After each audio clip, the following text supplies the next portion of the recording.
안녕하세요. 제가 이번에 가지고 온 종목은 에코앤드림을 가지고 왔습니다. 최근 어느 정도 반등하고 자리가 잡히고 있죠. 누군가는 이거 빠지는 것 아니냐 라고도 하긴 하는데 저는 빠지는 것보다 올라갈 가능성이 높지 않나 이렇게 보고 있거든요.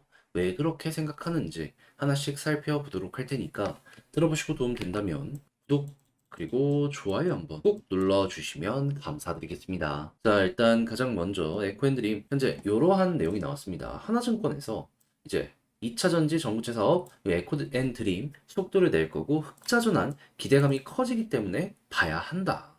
그래서 구체적으로 어떤 것 때문에 흑자 전환이 좀 예상이 되는지 살펴봤더니 일단 지난 1월 글로벌 양극재 업체양 5년 전구체 장기 공급 계약을 체결한 후에 1분기부터 매출이 나오고 있다. 그리고 2분기엔 청주 공장 가동률 상승에 따라 실적 상승이 유력하다. 그리고 이 관련 계약에 따라서 월별 수주가 계속 발생 중이고 공시된 수주 규모 총액은 현재까지 266억으로 앞으로도 더욱더 높아지게 될 가능성이 높다. 이렇게 이야기라는 거 확인을 할 수 있죠.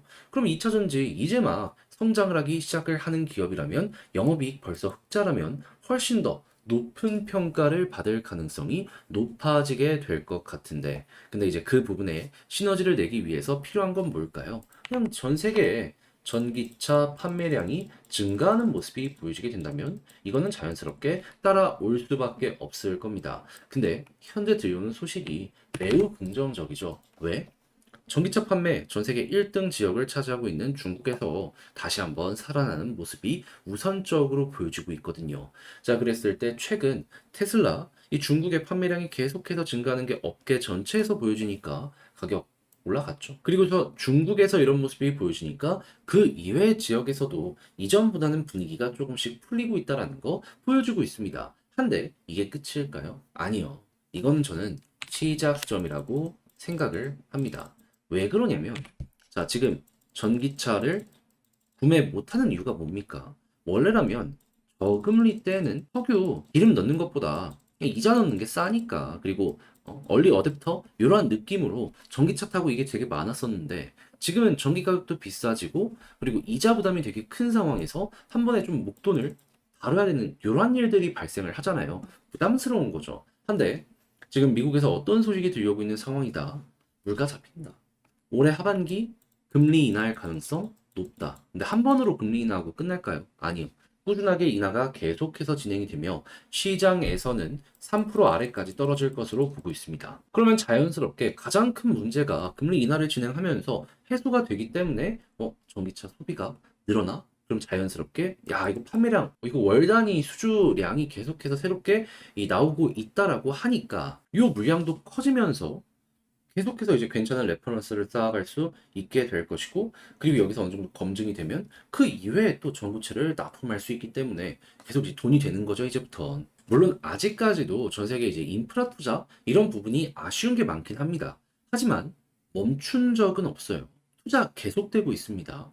우리가 몸으로 느끼기까지 아직은 좀 아쉬운 부분이 있다 보니까는 여기에 대해서 별 말들이 많은 거지. 어느 순간 일정을 넘어가는 모습이 보여지게 되면은 그러면 이제 진짜 좋아졌네 라는 얘기가 쭉 들려오게 될 거라니까요. 그리고 이제 그 타이밍이 오면은 여러분 이것도 생각을 하셔야 돼요. 전기차의 세대 교체. 그러니까 다음 플랫폼이 공개가 되겠죠. 그러면 그동안 기술적으로 조금 딸린다라고 하는 업체들 같은 경우에도 여기에는 발전을 하지 않겠습니까? 그리고 중국에서 계속해서 밀어붙이고 있다 보니까 가격적으로도 경쟁을 하려는 움직임 하나 보여지게 될 거고요. 기술력으로 앞서 나가려는 움직임도 훨씬 크게 보여지게 될 겁니다. 그런 것들 자체가 전기차 시장에 급속한 성장을 만들어가게 될 수 있는 것이죠. 그럼 어찌 보면 현재 위치는 그 하나의 사이클을 본다라고 했을 때 시작점일 수도 있겠구나. 그래서 숲을 딱 봤더니 전 이거 보고 감탄했습니다. 분명히 크게 움직임 없는데 가장 보수적으로 이름을 날리는 연기금이 엄청 사네. 거기다가 기타 법인도 돈 냄새 맡았는지 돈 넣기 시작을 했고 단기성 자금인 투신도 계속 매집을 한다고. 그리고 매도가 거의 없는 상황에서 최근에 외국인까지 달라붙기 시작했네. 오로지 털리는 건 개미들 뿐. 봐야죠 이거. 이 자리 자체가 이들이 봤을 땐 매력적이라는 겁니다.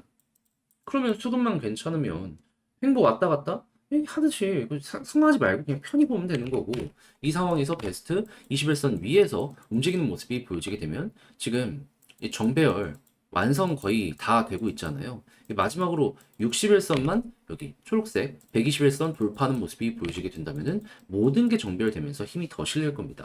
그랬을 때 상승의 시작점은 어디가 될 것이냐라는 걸 생각하면 볼린저 밴드 상단.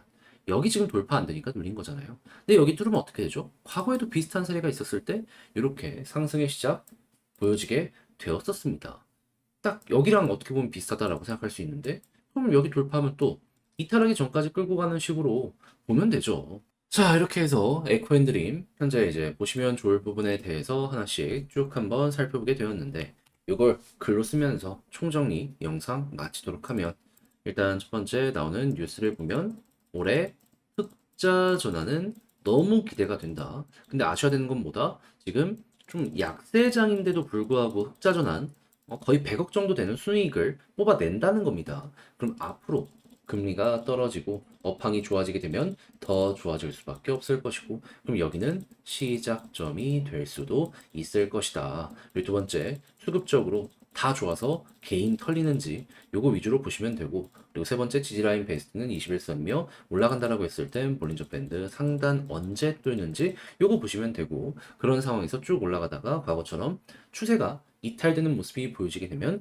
그때가 이제 고점일 가능성이 높으니까, 현재 위치에서 여기를 무릎이라고 생각하고 어깨에서 판다는 마인드로 이것도 전략을 한번 구성을 해보시면 괜찮을 것 같습니다. 자, 이렇게 해서 에코앤드림 어떻게 보는 게 좋을지 제가 보는 시선에 대해서 쭉 한번 공유를 해봤는데, 어떻게 여러분들께 도움이 되었을지 모르겠습니다. 잘 보셨다라고 생각을 하신다면 구독 그리고 좋아요 한번 부탁드리고요. 자, 저는 다음에 더 좋은 영상으로 다시 인사드리겠다라고 말씀드리며 이상 주식 정리해드리는 주정남이었습니다. 여러분들 모두 오늘 하루도 좋은 하루 되셨으면 좋겠네요. 감사합니다.